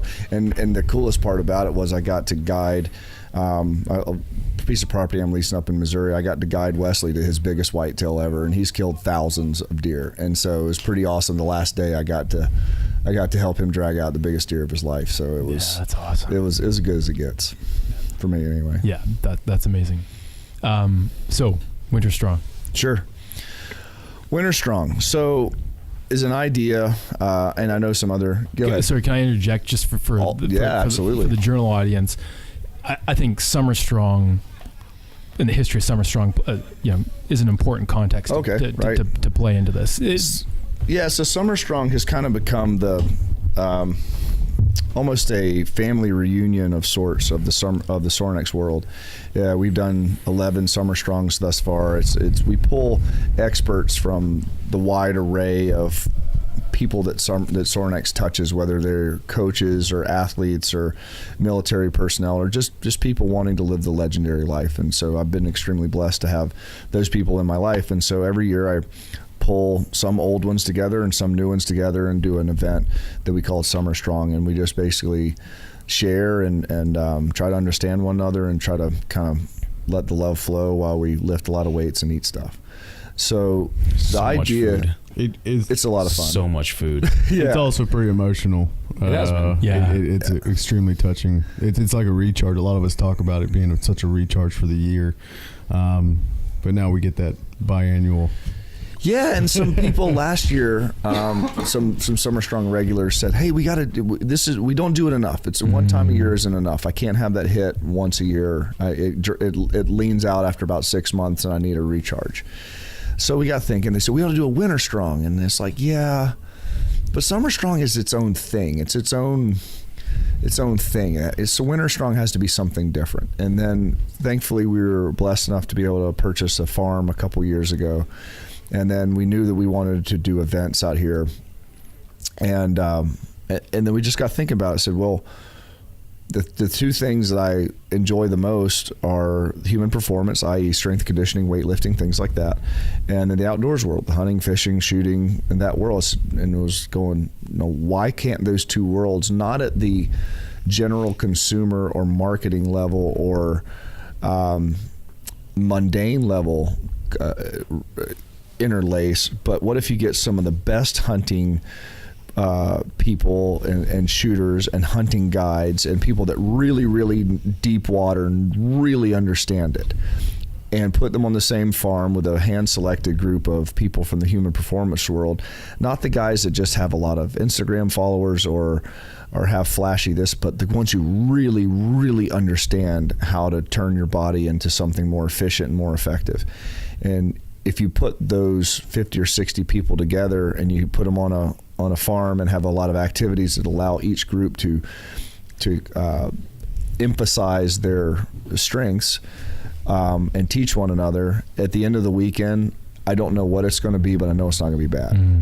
And that's what WinterStrong was. This is the first one that we've had. Is it a novel concept that no one's ever done? Absolutely not. Do I think anyone's done it extremely well yet? No. And I realize partly because the better hunters in the world and shooters don't have access to the strength and conditioning people that Sorinex does, and vice versa. So if I'm here we're put on this world to maybe connect great people. I'm going to utilize that opportunity, and so trying to pull great people together and jam them in and see what happens. Well, and I'll add to the, let's call it even curriculum. There was some stuff in the weekend that I knew was on the syllabus, if we want to call it that, right? But like syllabus that I gave you guys like 10 minutes before we started. Pretty much, which is awesome. But like, which real quick, I appreciate the most because that shows that the 50 or 60 people that total came, trust, total buy-in, total trust. Because they're like, by the way, I'm here. What do we do? Yeah. And that was speaking love to me in so many levels that you didn't need to know who was going to be there and who all this. Well, so who's going to be there? It doesn't matter. Are you in or are you out? Well, so I'll geek out for a second here. I sent my wife a text yesterday after the fire, like the survival skills with Laura and the bow drill. The bow drill, right? So starting a fire with wood, paracord, and that's it, right? Yeah. And I sent my wife a text. I'm like, because she sent me a message saying like, how was it going? I'm like, oh, pretty good. I learned how to start a fire with wood and string today. She's like, oh, whatever. She, not over her head. She's just used to my typical wife response. BS. I'm like, oh yeah, and I had Zach Brown on my right side and Christmas Abbott on my left side. And she's like, what event are you at again? It's a typical outdoor event. Yeah, and I'm like, WinterStrong. And I just said her that, and I went back to work, and I called her last night, and she's like, so where the hell are you? I'm like, I'm not really sure how to describe South Carolina. Doesn't this make sense? South Carolina. I told you, South Carolina, right? And anyways, like when you talk about bringing the people together and the uniqueness, like when you say it's not been done well, it's not been done this way, there's just no question, right? Like it's interesting. It goes back to that community standard. I say community standard because the community that you brought together, Bert, and the standard that you hold all of us to, I don't think it would be where it is if you weren't the person you are. Well, we hold each other to the standard. That's the key. It's not my standard. Yeah, that's true. We hold each other to the standard. Yeah. So I got a question for the snipers in the room, in the cabin, coming off the. Did we didn't finish? Did we finish WinterStrong? So I think that's what it is. You tell me. I feel like let it resonate for a little bit and then figure out. We hit like the tip of the iceberg. I mean, good. There's been a lot of stuff going on here. That's like been really Scott from Southern Ground was talking about Zach Brown Southern Ground. He was talking about the shooting last night. He had never shot in the dark like that with guys. Oh yeah, we took them out. We took him and Zach out. Yeah. And now, speaking of Zach Brown, that was really funny because Tyson actually was laughing at me about this. So, I'm not big on celebrities or social media, and I've only been starstruck once in my life, and it's when I met Oliver North, and that was about the only time I ever got starstruck. Is that who you thought I was talking about when I said Ollie? Yeah. I was like, dude, Oliver North is coming. Holy shit, man! I got to go do my makeup. Anyway. It was really funny because I was sitting there talking to Scott, who I hit it off with instantly. That guy's a champion, man. What a freaking amazing person. So anyway, I was sitting there talking to Scott, and he was showing me some of the throwing stuff and the knives, and this guy walks up and he goes, hey, how you doing? I'm Zach. And I was like, hey, Zach, I'm Buck. So we're talking for like 15 minutes. And I go, so what are you doing for a living? And, you didn't actually say that. He sure did. I was hoping someone would say that out of a joke. It was Zach me, and Brown. it wasn't a joke. I'd never seen him before. And what's really funny is that my daughter and I, we connect in my pickup truck over music. We'll roll the windows down and sing our heads off, and thank God no one hears us. She's got a great voice. I don't. And one of the songs that she and I will sing at the top of our lungs driving down the road is Chicken Fry. And so it was really, really funny. I've never seen him. I've never been to one of his concerts. I'm not a big concert guy unless it's like old school punk rock, And so he comes up and he's like, hey, how you doing? I'm Zach. And I'm like, hey, I'm Buck. And we're talking for 15, 20 minutes. And I'm like, so what do you do for a living, Zach? And he was like, I quite a few different things. This is my deal, Southern Grind, the Zach Brown Customs. And I was like, oh, you're Zach Brown. Interesting. You're so cool. You don't even know you're so cool. But isn't that the perfect example of WinterStrong though, in terms of like bringing like people together? That Zach wasn't here to sing. He never got 20 feet from a guitar. Nope. He threw axes and he shot guns and he built fires and he did awesome stuff. But you have two people that are incredibly good at their jobs. Buck, and Zach, world class. Sure.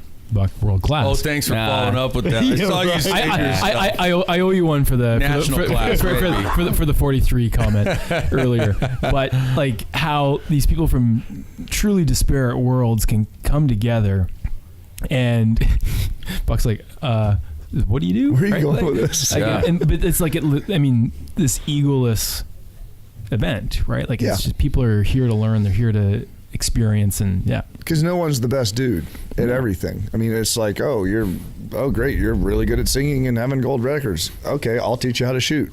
Cool. Yeah. Now you have something I want. Neat. Yeah. And that's the key, is you bring people from all different genres, and by that's what the village mentality is. And basically we've created, I kind of said to the guys before, I was like, I want it to feel like hunt camp or hunt village, and we're all in it together. We're all. It feels like summer camp. Yeah, summer camp, and we kind of do some cool stuff. Yeah. And that's, so I think we achieved the feel. But again, it's the you guys are the one that bring the feel. I could roll out the ball. Y'all have to play with them. Yeah, it's true. Summer camp with a major education, because listen to Rick Elder talk about layering systems, and then listening to Glenn Eberle stand up there and talk about how to understand weight load versus center of gravity on your body, and how to set up your pack properly for long distance. Like, we decided before he came here, like, let's teach shoot and clean up really quick and get our butts over with a notebook for the next class, because then we get to be students, right? And there's been a great education. But the interesting thing is, like, 90% of the education has not been from a formal class. It's been from a conversation. You strike up with somebody. And it was funny. Or a turtle in a 2x4. Or a turtle we got to come back to the turtle. We're going to come back to the turtle. Yeah, we got to get back to the turtle. That's the name of an album, by the way. I think there's several things. We got a list going. Turtle in a 2x4. That's a good one. But we got what do we got on the list? We got turtles, Caleb Wojcik. We got a couple things we got to get back to. We also decided that if Rudy Reyes wrote an autobiography, it would just be called Words to Songs I Almost Know. With my shirt off. Yes, exactly. But go ahead. I don't even remember what I was saying. Sorry, I didn't mean to derail you. Thinking about a turtle and a 2x4. Yeah, I was like, that was interesting. You brought in turtle and 2x4. Talking about coming in and note-taking. Conversations. It's just been a major learning experience, because, like you said, nobody's the best dude or whatever, and there's so many people here with expertise. It's been awesome and the other thing too is that I think I said there's like 4 or 5 people here that I don't think I'm ever going to lose touch with, that I never would have been connected with without coming here. There's Brady, there's Scott from Southern Grind. Oh yeah. There's been a handful of others too that it's just like immediately Tyson and I are like, all right, dude, when are we going to Georgia to hang out with Scott? He wants to learn to shoot, so we're going to go down there. And and what really made me insecure is I've done some crazy stuff in my life, like some really crazy stuff, but then Zach told me that he killed a hog with one of his throwing axes, and then I was like, man, and a 400-year-old sword. So I felt super inferior, like, immediately. And I was like, well, I got to kill a hog with an axe. Like, there's like, I'm like, not bucket list, like next 2-year list, this is happening. I need to murder a hog with an axe. Was that Buck it list, or was that a bucket? That's good. Yeah. Again. Boom. Yeah. I got nothing else, guys. Mic drop. I'm all done here. But anyway, so I got to go down and throw an axe into a hog with Scott. By the way, that Zach is ridiculous with an axe or anything. Yeah. I noticed that. He had to work with me for about an hour, but he was good. No, the thing is, like, his throwing axes that he made are like ergonomically, geometrically made to like stick in every way possible, and they're basically throwing stars. And they're I mean, he made them where they do that. He and Scott did. And you wanted to be a ninja. There you go. You are a ninja. He checked the ninja box. Well, that's how you're a ninja. Exactly. Okay. So at Zach's house, he has a man cave, and he has an indoor axe throwing range in his man cave that actually like spins like a circus deal, right? Which is cool until you realize that there's like 100 of his regular axes thrown up there, but there's like every brand of strange hatchet axe or anything, like these long Estwing camp axes, like 3 feet long and stuff like that. and with a cup of coffee in his left hand, he could put about a 4-inch group, 3-shot group with an axe. Any day of the week, he'll walk by with a cup of coffee and pull up a 3-foot axe and whip it across the room and stick it. And you're just like, you are infectiously dangerous with a pointy weapon. That's cool. I mean, he'll underhand bore spears and stick them every time. I'm like, did you just? He's like, yeah, I've done this a lot. I'm like, I guess. So you become a rock star and then you just get good at throwing axes, I guess. So. Coffee and axes. Coffee and axes. There's a lot of people that'll listen to this on our side of the podcast. Go, what are they doing? Well, yeah, straight up, yes. Got you, yes. But you know, the whole, you know, make jokes about the whole pigman scene. But you know, you mentioned conservation way back at the beginning, right? For those that have because I would be one of them that have zero entry point into the hog or pig world. Give people a little bit of context to what will sound a little out. Yeah, I mean, the hogs, especially in the South, I mean, hogs are extremely resilient animals. They could eat just about anything, total omnivores. They could find stuff that's half a foot under the ground, completely plow up with their nose. They say if they make it much bigger than like a fist to a small kid's football size, if they make it any bigger than that away from their mother, they're going to survive until they get eaten by like an alligator or something, like large carnivore. But meaning if they're much bigger, probably bigger than 2 solo cups, they're good to go. You kill them all, people are like, oh, their kids are... No, they're just that tough. Wow. They breed they say 3 months, 3 weeks, 3 days. Yeah.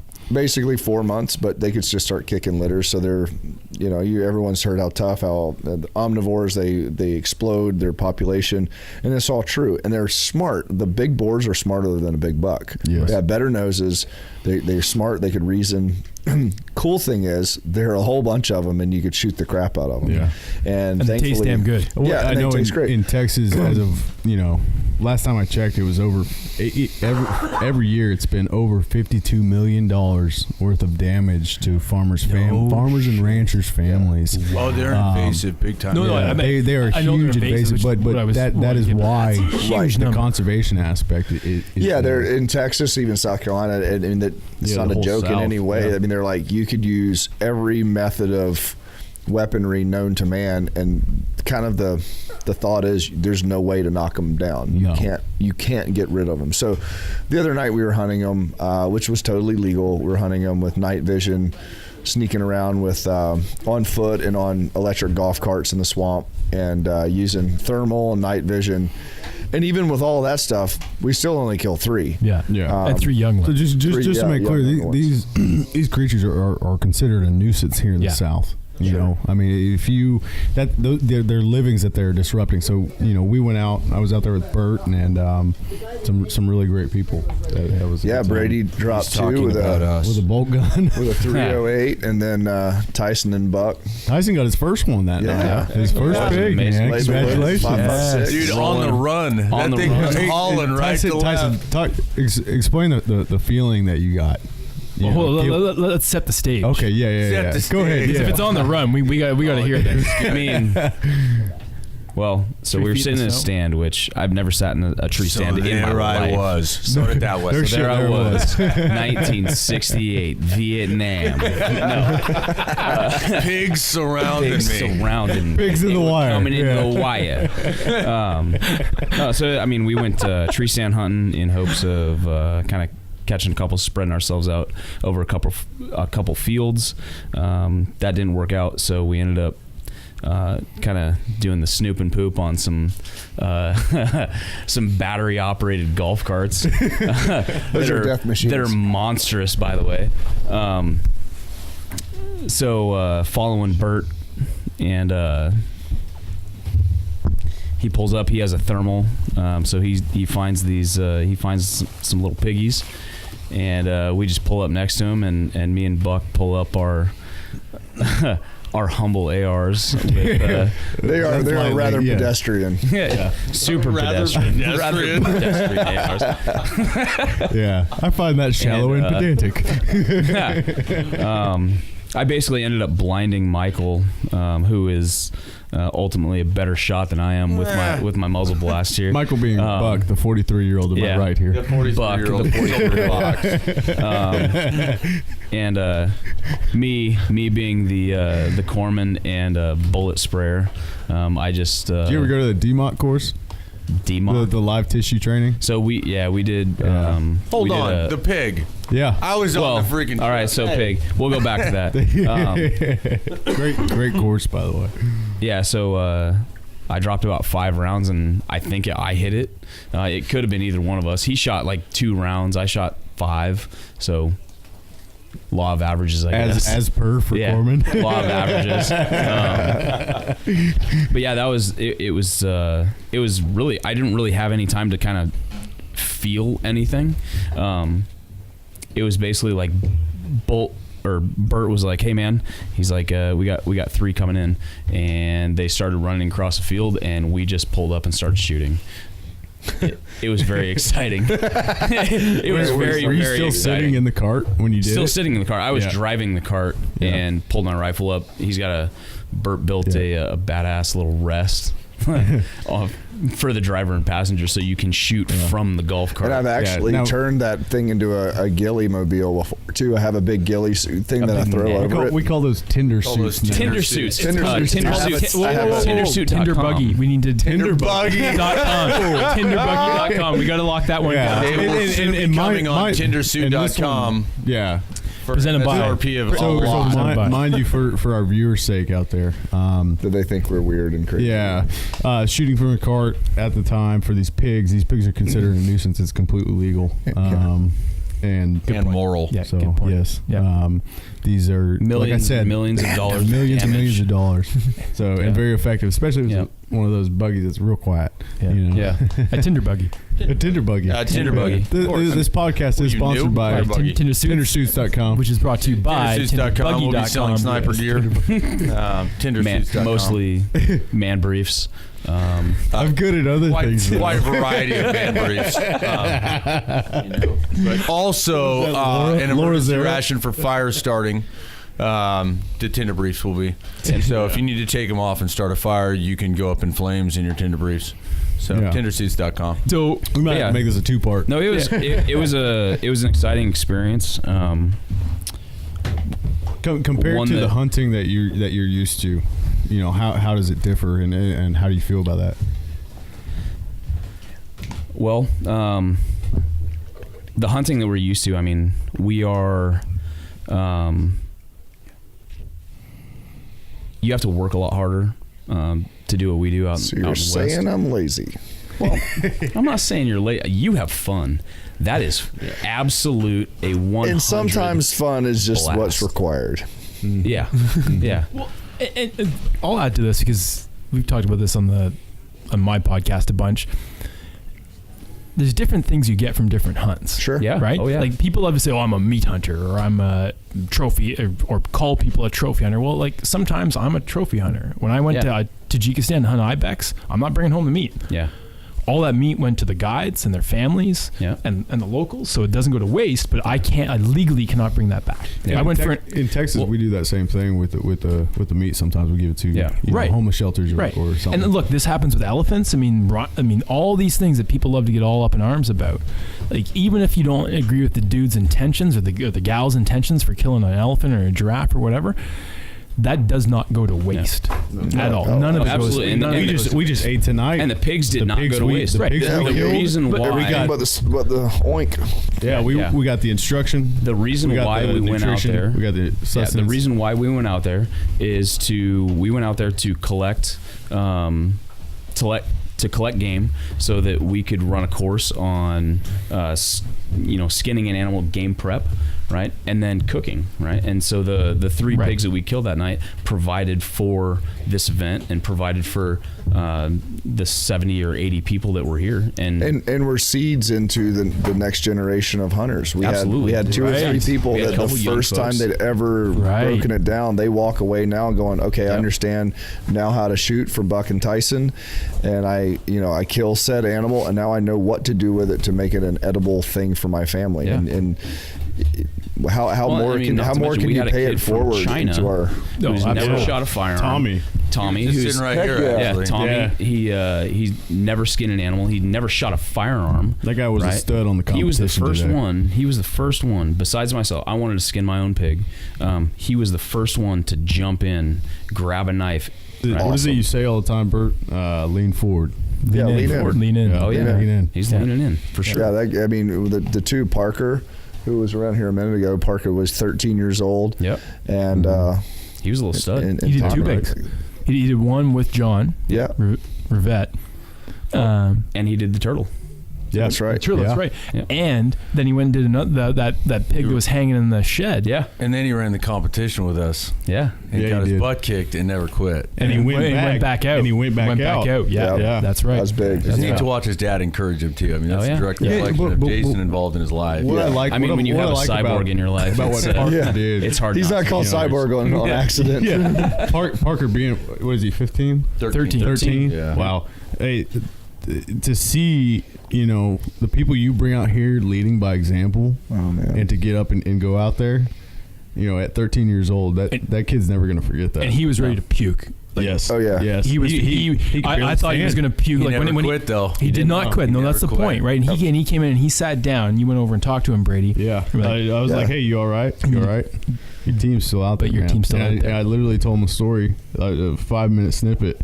Not even 5 minutes. It was like 50-second snippet of a mission that we did where we had to go back and get a team. And he looked at me. I didn't have to sit there and tell him, hey, go back and get your team. He got up Yeah. and he went out Attaboy.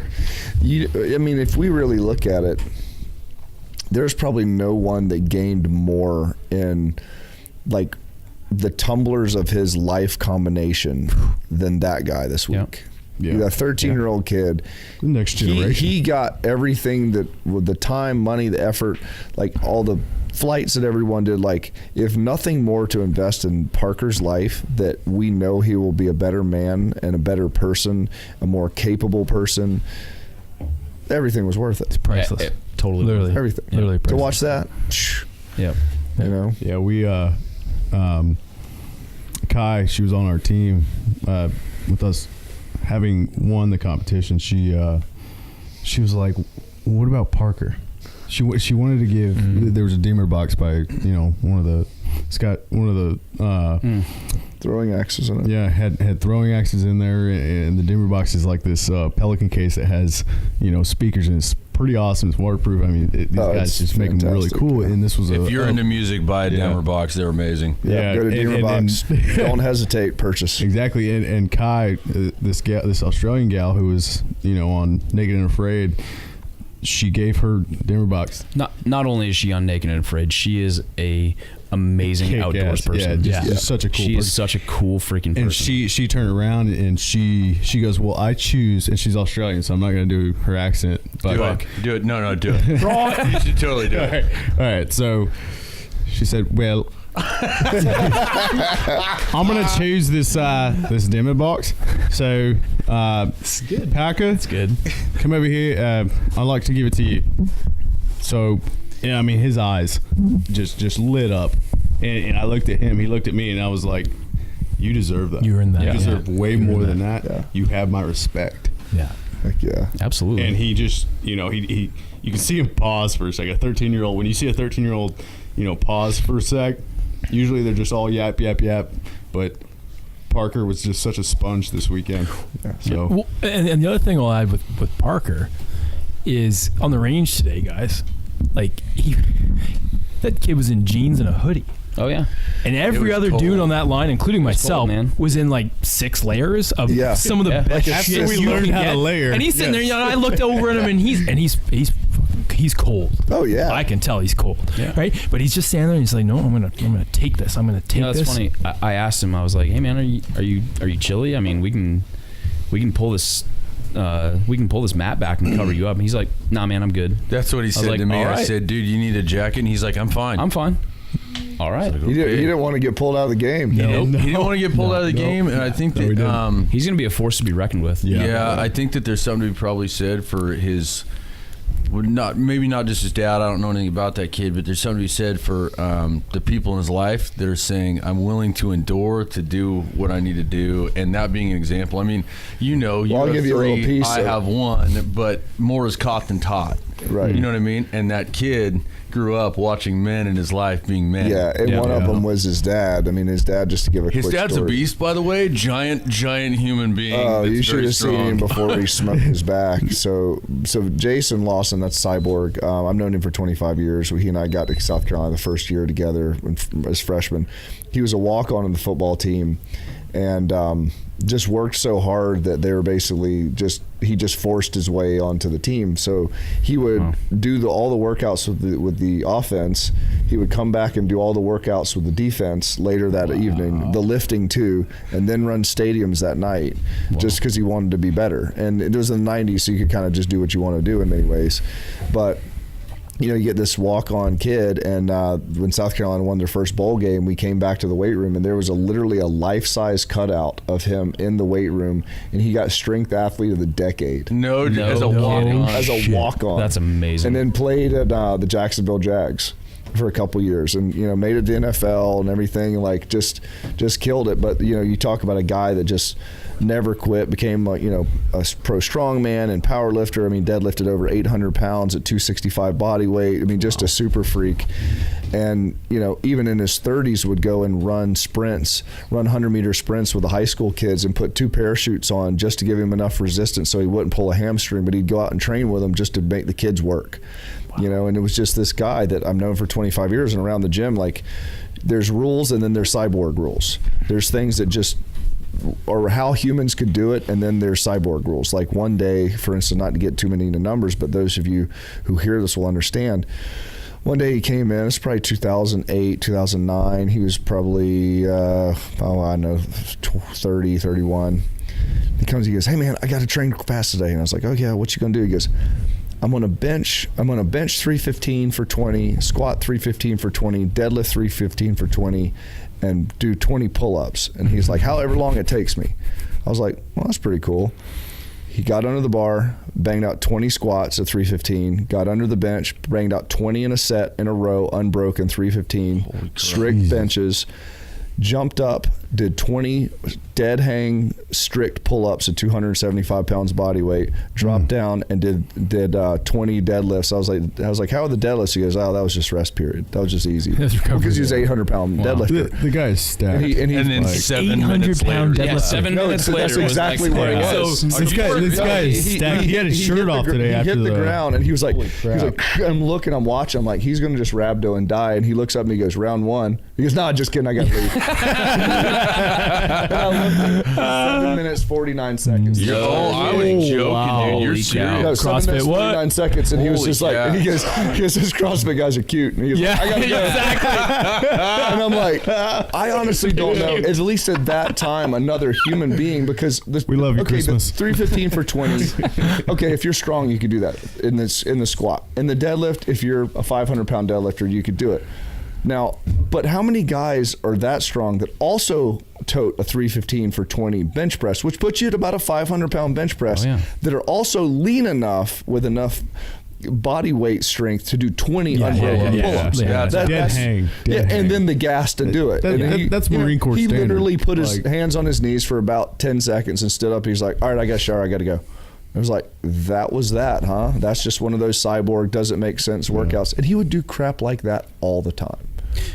Most guys between sets of bench. Right. That's 7 minutes. That's Yeah, he did it. Yeah. All On of their it. phone. the rest period. On their phone, taking heavy pictures. bench. Yeah, So the rest that period. was the 7 guy minutes. that Parker grew up watching.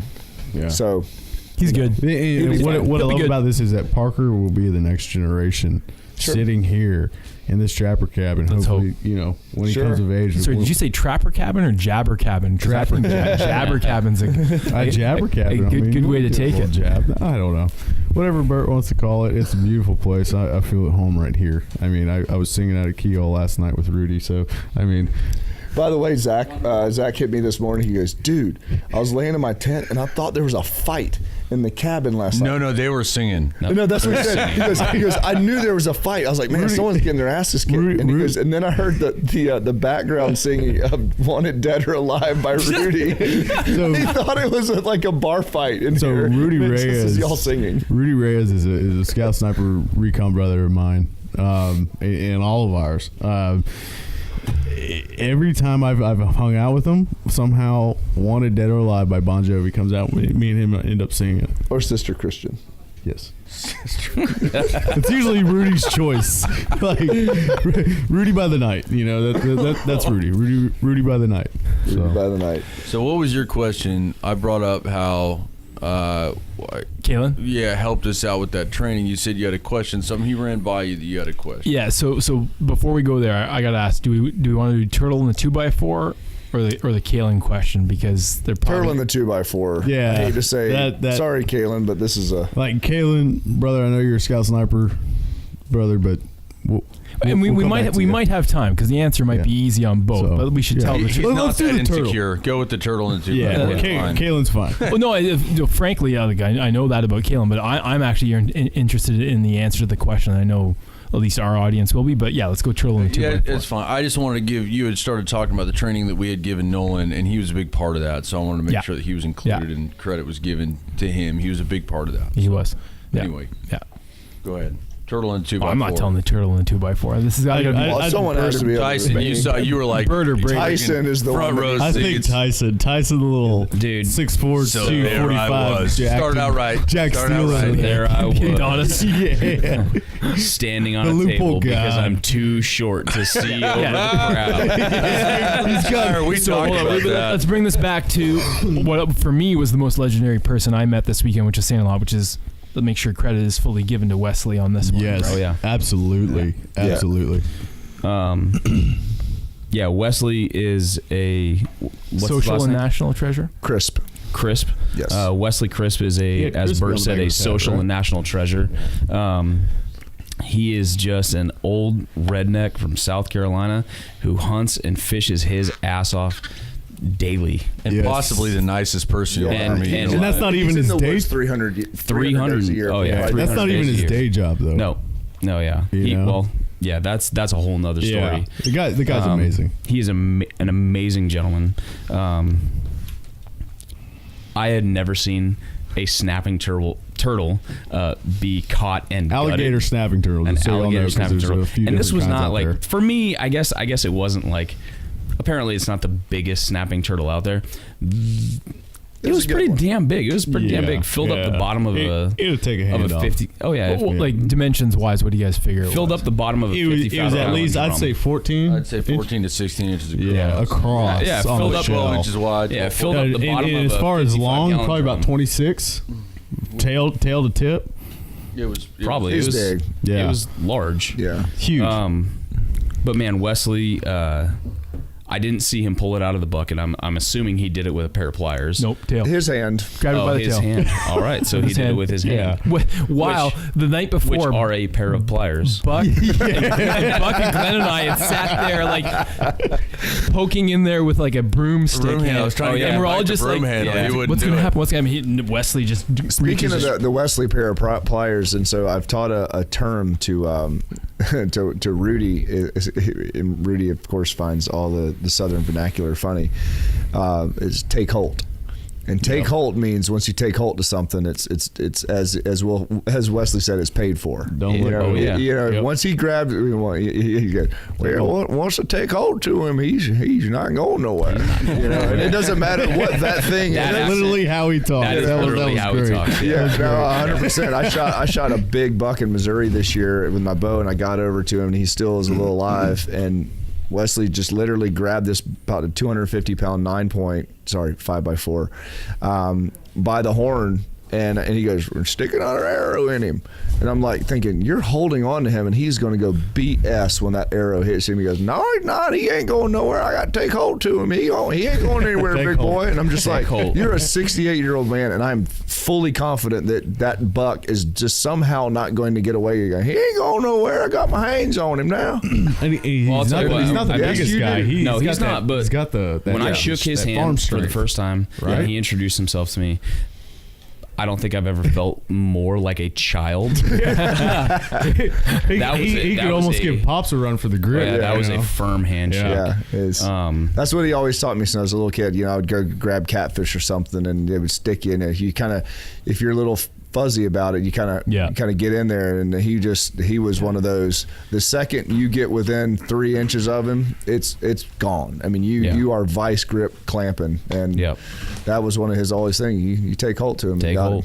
Well, he sure took hold of that snapping turtle when he smacked it in the head with a 2x4 and shocked the living hell out of the entire group. We all thought that something else was going to happen there. There were easily 50 people standing around there. Oh, yeah, 50 people watching just in awe. I think I had the best seat in the house, standing on top of the table over his shoulder. I thought it was going to be much more technical. Definitely was not technical. He kind of lingered the 2x4 in front of its face. It popped its head out, and he just smacked the shit out of that thing. And he immediately grabbed that head. And then immediately grabbed it by the head. Like, I've never seen, and started going to work. And never seen a man of that off. age grab so quick. The thing that kind of caught me was he was like, "Nope, don't get your fingers near the mouth because it's still going to bite you." Yeah. Right. And then it's still gonna bite you. He told me that too, because I looked at Zach Brown and I was like, "Hey, hand me that head. Hand me that head. I want it." He's like, "No, it's gonna bite you." I was like, "It's disconnected from the body." He said, "I'm not telling you I understand it. I'm just saying it's still gonna bite you. It's gonna bite you." Yeah. But yeah, that was a. If anybody out there is interested in just the way he cleaned it was very deliberate. Every move he made, every move. Well, but beautiful. years and years of experience, right? Because he told me that he had, he had gone Parker from there helping him out, and he was able to do his 13-year-old thing Parker was in there and instruct. Well, you want to talk about leaning in? When he asked who's going to give me a hand, Parker was the first. Parker was the first one. 13-year-old. He basically shouldered and elbowed people out of the way to get in there. I honestly, I think Parker, he was like the second row back, and he pushed people out of the way to get up there. Yeah, that was awesome. Yeah, it was amazing. Out of the way. Yep. Oh, Zach. He pushed Zach right out of the way. Awesome. Yeah. Awesome. Well, I mean, I don't know who's on the wrap up on this one because it's a co-podcast. Well, since I started it, I'll let you finish it. Oh, I see. Austin was over here like, "Hey, this is what you're gonna say." I was like, "Okay." I appreciate that. Well, I'll give you the honors of wrapping it up. Shoot, where would I even start on a wrap up on this? So there I was. I think just a transitional bridge there for our viewers from our community to everyone else out there. I mean, I'm not even sure what that means, by the way, Brady. But I shake my head yes till figure it out. I'll say this. I mean, spent time with you, Buck, not you, Tyson, and Brady before, not just this podcast, but this weekend. And Bert, I've spent some time together, and this has been a really special weekend, man. Like, I've been to a lot of events. I've spent a lot of time learning things, being a part of outdoor things. It's my jam. And this was a really, really special event. And this was a really, really special conversation for me. At least it was, one part serious, one part just ridiculous. I really wish the mics were running on the Letterkenny battle. Well, I mean, this weekend though, there, bud. I mean, it was. We got to wrap this up to go have some darts, right? I mean, hey, there we go. Hey there. Anyways, I want to thank you three guys, Brady, Buck, Tyson, for spending time on our podcast, and with me this weekend. I learned something yet again from you, Buck, and you, Brady, for sure, you, Tyson, for sure, and Bert, you, for bringing such a badass group of people together. Not badass and like the whatever. We're not very tough. Stupid. As in badass, he means super humble, nice, just the salt of the earth. That's what he means by badass. You should be saying that in the Letterkenny. I heard someone call you that character, today, but yeah, I mean, Letterkenny. You heard somebody call me Letterkenny? Whatever. So this weekend, I mean, there's so many great people adding up from different communities. It's been great. I mean, if it's almost one of those things where you just got to be there. Yeah. Well, no, and you do, because I'm sure the people listening, this probably sounds like a whole lot of.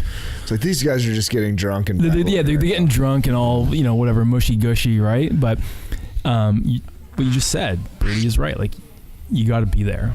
And Bert, I'm gonna ask for this right now. This better not be the first and the last. No, it won't be. If I'm around, it won't be. Because I know we got a lot of people listening to our podcast that don't call a mountain, state, province, or town home, but dream of that shit, want to go and do that stuff as much as they can. Maybe they're saving up, maybe they're putting in for tags, and if this does become something that's maybe a little bit bigger or open to people that want to come and learn here and be a part of these sort of experiences and use that to be better at this thing that we're all here to connect over. This is the best event for it. There is nothing else like it. The legendary are out there. Thank you. And kind of like the deal with SummerStrong, we say it every year. Like, don't let the spirit or the idea of SummerStrong end at SummerStrong's end. If you liked what we were doing here, collectively doing, bring it to your community, or bring it not necessarily an event, but if you're trying to, if you thought it was great to talk to people that are also experts in other things, continue to do that. Teach people how to hunt, teach people how to lift, or whatever your passion is. And that way you could create these opportunities all year round. Surround yourself with people that can hold you accountable, and you can hold them accountable. Yes. To wrap this all up, for this, I'm Adam. Thank you so much for coming on here today. When you were like, "Hey man, let's do a podcast," I was like, "Yeah, let's do it. Let's get some other people in there." Yeah. We found the loophole yin and yang over here, Tyson and Buck. Who's the yang? We've actually never been called that before, but it's very fitting. It is. You guys are complete opposites. I'm not gonna lie. Yeah. It's all good. I'm perfect and he's a mess. Is that what you mean? The other way around. Oh, yeah, right. totally. Yeah, However you want to see it. Tomatoes. And Bert, I look at you like my big brother, man. I look up to you, and the fact that you were able to come in here, take some time out of your day, and I know that these events are very special to you. You want to touch everybody and have that connection. The fact that you're in here with us and enjoying this, it means a lot. We want to be in another place. Thanks, guys. Thank you. Thank you. Cheers, everyone. Thanks for having us. Cheers. Cheers. Cheers.